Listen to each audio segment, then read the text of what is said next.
जय हिंद दोस्तों। अगर आपको छत्तीसगढ़ में शिक्षक, सहायक शिक्षक या व्याख्याता बनना है तो आने वाले 90 दिन आपकी पूरी तैयारी को बदल के रख सकते हैं। बहुत से स्टूडेंट ऐसे होते हैं जो तैयारी तो करते हैं लेकिन सही डायरेक्शन में तैयारी नहीं करते, जिसके कारण से उनका अच्छे से रिवीजन नहीं हो पाता, सिलेबस कंप्लीट नहीं हो पाता। आज की वीडियो में मैं आपको बताऊंगा किस सब्जेक्ट को कितना पढ़ना है, किस टाइम पे पढ़ना है, कितना रिवीजन करना है, मॉक टेस्ट कब देना है, और लास्ट में मैं आपको बताऊंगा कि अंतिम 30 दिनों की आपकी रणनीति कैसे होनी चाहिए जिससे आपका पूरा सिलेबस भी कंप्लीट होगा और आपका एक पोस्ट आप प्राप्त कर पाएंगे। तो वीडियो को आप एंड तक देखिएगा, एक भी पॉइंट इसमें मिस मत करिएगा। बहुत एनालिसिस करके मैं ये वीडियो लेके आया हूं। आगे की 90 दिन की आपकी स्ट्रेटजी तय करेगी कि आपका सिलेक्शन होगा या नहीं होगा। तो वही स्ट्रेटजी के बारे में, मास्टर प्लान के बारे में हम लोग आज की वीडियो में बात करने वाले हैं। अगर वीडियो अच्छा लगेगा तो वीडियो को लाइक जरूर करिएगा। चलिए शुरू करते हैं हम लोग। यहां पर पहले मैं बताने वाला हूं आपको कि शिक्षक, सहायक शिक्षक, व्याख्याता तीनों के लिए बताऊंगा, लेकिन सबसे पहले जो बताऊंगा वो सहायक शिक्षक के लिए बताऊंगा। उसके बाद शिक्षक भर्ती की भी बात करेंगे हम लोग और उसके बाद मैं व्याख्याता के लिए भी बताऊंगा। तो अगले 90 दिन अगर आज से मैं काउंट करूं तो अप्रॉक्स 90 दिन के आसपास आपका समय जो है वो बचा हुआ है। 3 महीना मान के चलते हैं। आप जिस डेट से इस स्ट्रेटजी को फॉलो करना चालू करेंगे उसको आप पहला दिन मानिएगा। सिलेक्शन की नींव रखेंगे ये 90 दिन। अगर आप सही तरीके से यूटिलाइज कर लेते हैं, अपने हर घंटे को सही तरीके से यूटिलाइज कर देते हैं, तो सिलेक्शन से आपको कोई नहीं रोक सकता। तो ये देखिए, सबसे पहले सिलेक्शन का क्या फॉर्मूला है। सिलेक्शन का फॉर्मूला अभी के टाइम पे एकदम कट थ्रोट कंपटीशन है और उसके लिए आपको सबसे जरूरी है सिलेबस को कंप्लीट करना।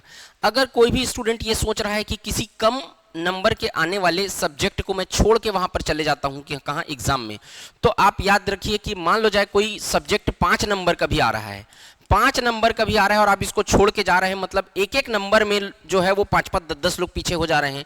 तो आप 5 नंबर का पूरा छोड़ के चले गए, मतलब आपका 95 में कंपटीशन अगर आपको करना है तो आपको सिलेक्शन कैसे होगा। तो पहला आपका टारगेट होना चाहिए कि कोई भी सिलेबस का कोई भी टॉपिक या कोई भी पॉइंट आपसे नहीं छूटे। पूरा सिलेबस जो है वो आपको कंप्लीट करना है, प्लस रिवीजन बहुत जरूरी है। सिर्फ कंप्लीट करना जरूरी नहीं है, उसको रिवाइज करके जाना जरूरी है जिससे आपको पेपर में वो चीज याद रहे। और तीसरा जरूरी है PYQ, प्रीवियस ईयर क्वेश्चन। लगभग 10 से 15 साल के प्रीवियस ईयर क्वेश्चन जो शिक्षक भर्ती में, व्यापम के एग्जाम में, अब जैसे GS आप पढ़ोगे तो GS के पेपर पढ़ोगे तो आपके पिछले 10 से 15 साल के PSC और व्यापम के पेपर में जो आया है वही को पढ़ के जाओगे। बाल विकास और शिक्षा शास्त्र मतलब CDP का जब आप पढ़ोगे तो CDP का पिछले में जो पेपर में आया हुआ है, CTET में आया हुआ है, CGTET में आया हुआ है, शिक्षक भर्ती में आया हुआ है पहले के, तो वो सबको ही आपको क्वेश्चन बना के जाना है। और मॉक टेस्ट ये बहुत इंपॉर्टेंट है, आपको मॉक टेस्ट भी देना है शिक्षक भर्ती का। और सबसे ज्यादा इंपॉर्टेंट है टाइम मैनेजमेंट, जिसके बारे में हम लोग आज की वीडियो में बात करने वाले हैं। इसलिए एक भी पॉइंट जो है वो आप मिस मत करना। समय का सही सदुपयोग आपको सिलेक्शन तक पहुंचा सकता है, ये बात याद रखिएगा। तो ये ध्यान रखना। कुछ पॉइंट्स में आपका प्लान बताने से पहले बता देना चाहता हूं कि कोई भी नई बुक PDF या कोई भी नया कुछ चीज है वो फॉलो नहीं करना है। जो आप फॉलो पहले से करते आ रहे हो उन्हीं चीजों को फॉलो करो। कई लोग क्या है 50 तो व्हाट्सएप ग्रुप, 50 तो टेलीग्राम ग्रुप, इससे जुड़ जा रहते हैं। डेली का कोई चीज कंटेंट आते रहता है, अलग अलग जगह से पढ़ते हैं। मतलब एक टॉपिक को 3-4 जगह से पढ़ने के बजाय एक टॉपिक को 3-4 बार पढ़ो। एक जगह डिसाइड करो। अब जो चीज आप पढ़ते आए हो, अब नया चीज मत पढ़ना। जो चीज आप पढ़ते आए हो उसी को बार बार आपको पढ़ना है। और 90 दिन में केवल क्या करना है, एग्जीक्यूशन। नया प्लान नहीं करना है, न्यू प्लानिंग नहीं करनी है, बल्कि जो आप पढ़ते आ रहे हो उसी को एग्जीक्यूट करना है ना। तो आप ध्यान दो।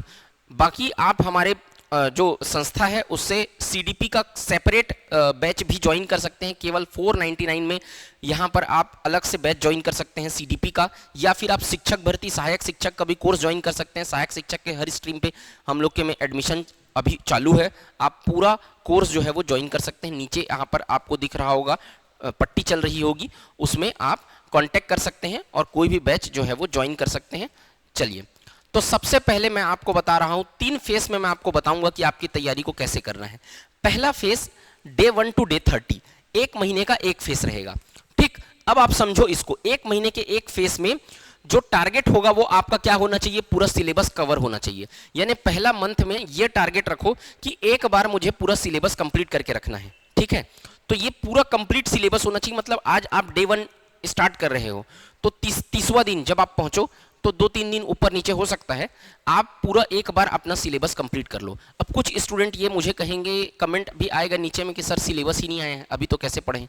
तो आप अगर सिलेबस का वेट करना चाहते हो तो सिलेबस तो अब जो व्यापम का मतलब CGSSB हो गया, अब जो दिख रहा है वो तो ये है कि अब व्यापम का पुराना 40 से 45 दिन पहले, 40 से 45 दिन पहले, मतलब जो एग्जाम डेट है उससे 40 से 45 दिन पहले व्यापम जो है यानी CGSSB अभी हो गया है, वो नोटिफिकेशन जारी करता है।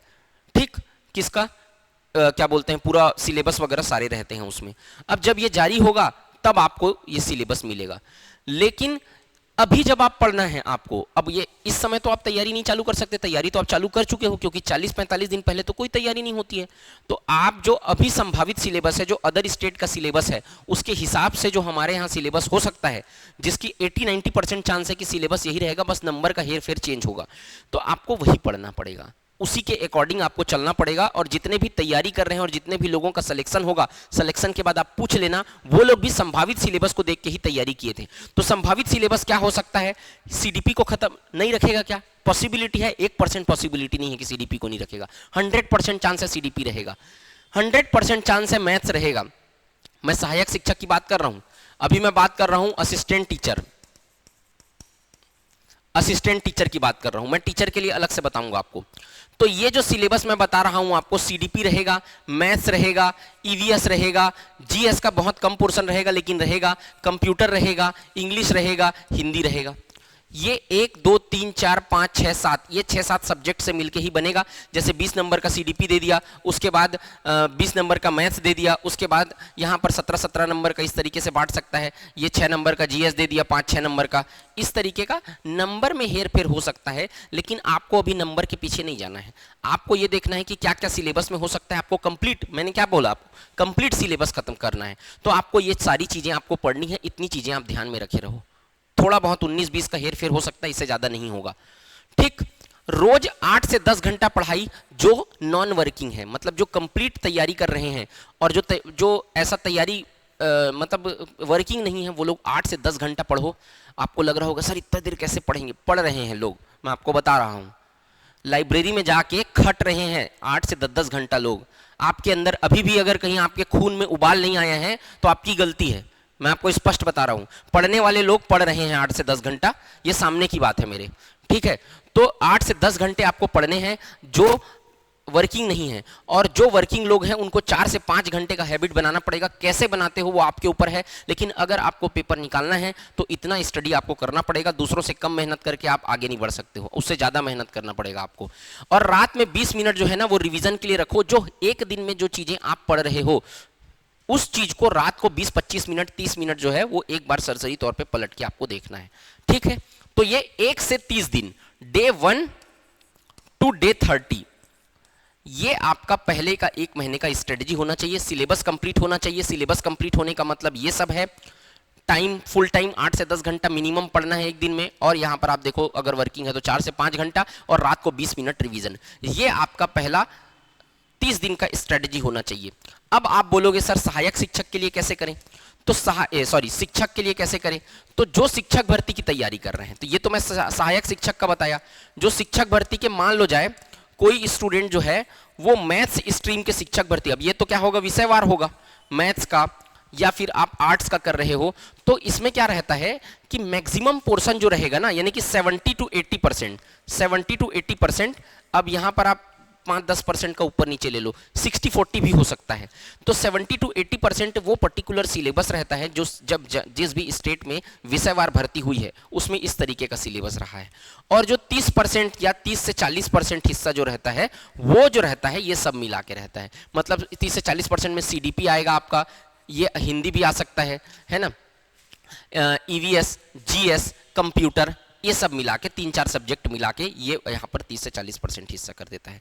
इसका मतलब ये है कि इसमें से CDP नहीं पढ़ना है, ऐसा बिल्कुल नहीं है। इसमें से कंप्यूटर नहीं पढ़ना है शिक्षक भर्ती वालों को, ऐसा बिल्कुल नहीं है। GS नहीं पढ़ना है, ऐसा बिल्कुल नहीं है। हाँ, नंबर का डिस्ट्रीब्यूशन शिक्षक सहायक शिक्षक के कंपैरिजन में इन सब सब्जेक्ट का इसमें कम रहेगा। आपके पर्टिकुलर सब्जेक्ट को आपको 70 से 80% पढ़ना है और बाकी चीज को 30 से 40% पढ़ना है।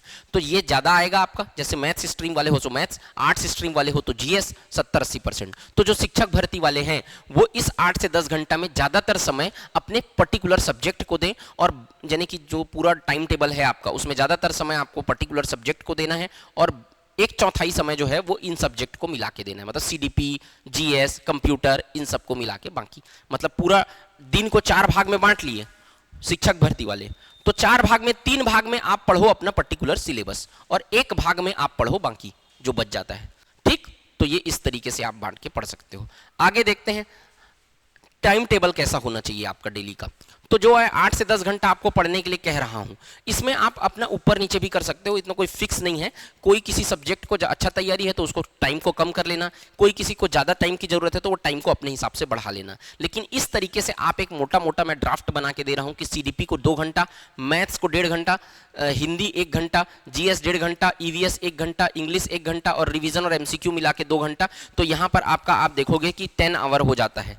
ये सहायक शिक्षक वालों के लिए है। अगर आप शिक्षक भर्ती की बात करें, शिक्षक भर्ती की, तो मैं यही कह रहा हूं अगर कोई बच्चा 10 घंटा पढ़ रहा है, 10 घंटा, तो शिक्षक भर्ती में मान लो जाए मैथ्स के लिए शिक्षक भर्ती की तैयारी कर रहा है, तो मैथ्स के लिए शिक्षक भर्ती की तैयारी कर रहा है तो 6 से 7 घंटा उसको मैथ्स पढ़ना चाहिए, और बाकी के 3 घंटे में उसको अन्य सब्जेक्ट पढ़ना चाहिए।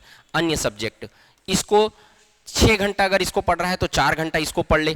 अगर 5 घंटा इसको पढ़ रहा है, नहीं 5 घंटा तो नहीं, इसको ज़्यादा समय देना है पर्टिकुलर सब्जेक्ट को, और बाकी जो बच जाता है उसमें अदर सब्जेक्ट को समय देना है। तो इस तरीके से आपको बांट लेना है। इसका समय को आप ऊपर नीचे भी कर सकते हो। आप बच्चे नहीं हो जिसको मैं मतलब 5-5 मिनट का टाइम टेबल बना के तो आप अब ऐसा है एक मोटा मोटा बना के दे दिया, लेकिन आपको पूरा पहला के 1 मंथ में जो मैं आपको बता रहा हूँ ना, वो इसी तरीके से आपको पढ़ना है।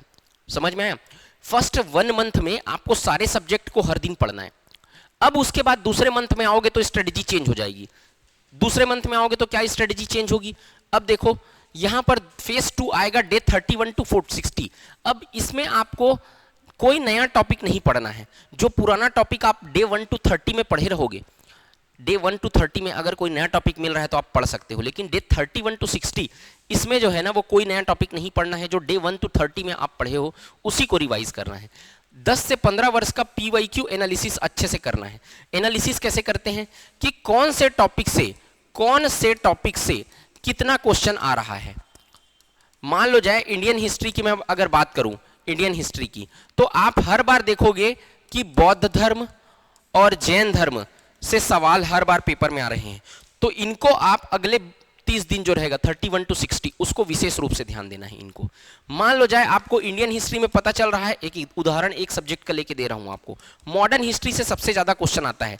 अगर आप पीवाईक्यू एनालिसिस किए हो तो आपको यह समझ में आ जाएगा कि मॉडर्न हिस्ट्री से सबसे ज्यादा सवाल आता है। तो आपको इस 31 टू 60 में ज्यादातर हिस्सा इंडियन हिस्ट्री का, मॉडर्न हिस्ट्री का पढ़ना है। जो ज्यादा आता है उसको ज्यादा पढ़ना है, जो कम आता है उसको कम पढ़ना है। दूसरे महीने की बात बता रहा हूं।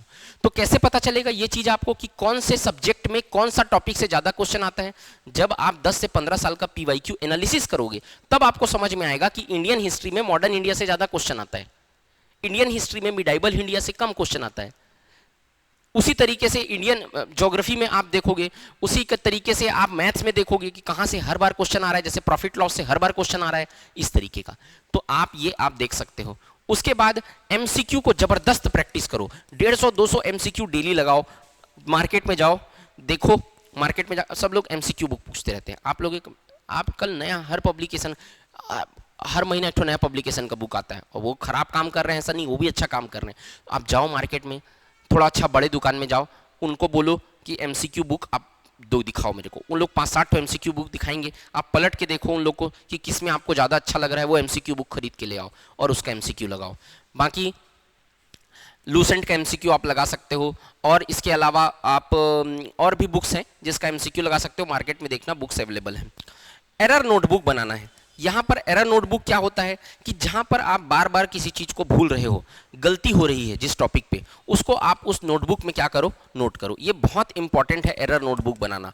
ये आपकी गलतियों को दिखाएगा, ये आपको गलती को दिखाने वाला आईना रहेगा इसका। तो एरर नोटबुक में आपको क्या करना है, जो डे टू डे लाइफ में आपके मतलब जब आप पढ़ रहे हो तो आपसे जो गलती हो रही है या आपसे कोई चीज़ छूट जा रहा है, मतलब याद नहीं आता, आपको जल्दी याद नहीं होता, उसको इसमें लिखो और इसी को रिविजन करो। जो लास्ट का 20-25 मिनट है ना, जो दिन का लास्ट का 20 से 30 मिनट में मैं आपको रिवीजन करने के लिए बोला हूँ रात को, उसमें इस एरर नोटबुक को आप रिवीजन करो, तो उससे जो चीज आपको याद नहीं होता ना, जिसको आप बार बार भूलते हो, वो बार बार जब आप पढ़ोगे तो याद हो जाएगा। ठीक, हर रविवार फुल मॉक टेस्ट दो, मतलब यहाँ पर संडे का दिन अपने लिए रिजर्व रखो कि डे 31 टू 36, देखो डे 1 टू 30 में आप पूरा सिलेबस कंप्लीट कर चुके हो, तो 31वां से 60वां दिन जो है वो हर संडे को आप एक टेस्ट रखो, वो भी फुल लेंथ टेस्ट, वो एक आप दो। तो ये अगर आप डे 31 टू 60 करते हो तो आपका एक तरीके से अच्छा रिवीजन भी हो जाएगा, अच्छा एमसीक्यू भी सॉल्व हो जाएगा, अच्छा पेपर भी एनालिसिस हो चुका रहेगा आपका। एरर नोटबुक में जो आप चीज़ें लिखे रहोगे, जिन चीज़ों को आप फ्रीक्वेंटली भूलते रहोगे, वो चीज़ें आपकी देखोगे कि इस दिन में याद होना चालू हो जाएगा, अब उसको भूलना बंद हो जाएगा, आपका भूलना भूल जाओगे। ठीक, और यहाँ पर फुल लेंथ टेस्ट दोगे तो आप एनालिसिस कर पाओगे कि फिर से आप कहाँ पे गलती कर रहे हो। अब इसमें जो गलती होगी उसको आपको नेक्स्ट स्टेप में सुधार करना है। कैसे? फेज 3, ये फाइनल फेज है, सबसे क्रूशियल पार्ट, सबसे टेंशन वाला पार्ट, जो सबसे तनाव देगा आपको। आपको लगेगा कि इसमें इस पार्ट में बहुत से स्टूडेंट को लगता है अब पेपर नहीं निकल पाएगा यार, अब बहुत पास आ गया, अब हम लोग का तैयारी नहीं हुआ है, लेकिन घबराने की जरूरत नहीं है। इस फेस में जो अपने आप को संभाल लिया, एग्जाम उसी का निकलता है। एग्जाम पढ़ाई सब करते हैं, पहला चीज जरूरी रहता है सही डायरेक्शन, दूसरा चीज यही रहता है टाइम मैनेजमेंट। तो इस फेस में आपको क्या करना है? सिर्फ रिवीजन करना है, ओनली रिवीजन। जो नोटबुक आप पहला फेस में बनाए थे, दूसरा फेस में रिवीजन किए थे, नोटबुक पलट के देखना है। दूसरा मॉक टेस्ट देना है इस फेस में, लास्ट फेस में कुछ नहीं करना है, हर 2-2 3-3 दिन में एक टेस्ट देते रहो, टेस्ट देते रहो, टेस्ट देते रहो, देते रहना है, गलतियों को नोट करना है बस, और एनालिसिस करना है। क्या एनालिसिस करना है? जब आप मॉक टेस्ट दोगे तो वहां पर आपसे सवाल गलत होंगे, तब आपको पता चलेगा कि जो चीज को आप पढ़ के और रिवीजन करके यहां पर बैठे हो, आ चुके हो, वो चीज में कौन सा टॉपिक ऐसा है जिससे अभी भी आपसे मिस्टेक हो रहा है, तो वो गलती को आप पेपर से पढ़ पहले जो है वो पकड़ पाओगे। तो यहां पर रिवीजन करना है, मॉक टेस्ट देना है, और उस मॉक टेस्ट में एनालिसिस करना है कि गलती जो है वो कहां से हो रही है आपसे। ठीक, अब देखो रिवीजन कैसे करना है, ये मैं आपको समझाता हूं। साइकिल बनाना है। सबसे पहला साइकिल रहेगा 15 दिन रिवीजन साइकिल। 15 दिन में कंप्लीट सिलेबस रिवीजन करना है। अब आप देख लो, 8 घंटा, 10 घंटा, 11 घंटा, जितना पढ़ सकते हो। गोल्डन अपॉर्चुनिटी है, इसके बाद कब मिलेगा पता नहीं है, आप सबको मालूम है ये बात। बहुत सीरियस होके पढ़ो, मैं बहुत स्टडी करके इस पूरे वीडियो को बना रहा हूं, इसको ध्यान दो, और अगर अच्छा लग रहा है तो शेयर भी करना, लाइक भी करना। क्या? कंप्लीट सिलेबस यहाँ पे 15 दिन में यहाँ पर आप एक रिवीजन साइकिल रखो जिसमें सिलेबस कंप्लीट करो, उसके बाद 7 दिन का रिवीजन साइकिल रखो, मतलब अगला साइकिल में फिर से पूरा कंप्लीट सिलेबस खत्म करना है आपको। अब आप बोलोगे कैसे खत्म होगा? तो आप जो जल्दी जल्दी रिवाइज करना है ना, 2 बार पहले से पढ़ चुके हो, तो आप फटाफट रिवीजन करके 15 दिन का एक साइकिल बनाओ, फिर दूसरा साइकिल 7 दिन का होना चाहिए, उसमें एक बार रिवीजन होना चाहिए, फिर तीसरा साइकिल आप देखो 24 घंटा। अब 24 घंटे में फटाफट इंपॉर्टेंट सब्जेक्ट को रिवीजन कर लो, मतलब ऐसा नहीं सब सब्जेक्ट को रिवीजन करते हैं, जो ज़्यादा नंबर आने वाला है उसको रिवीजन कर लो। सहायक शिक्षक वाले जो ज़्यादा आने वाला है, जैसे सीडीपी वगैरह है, वो रिवीजन कर लो, मैथ्स है वो रिवीजन कर लो। शिक्षक भर्ती वाले जो आपका 70% जो आपका विषय विशिष्ट है उसको रिवीजन करो।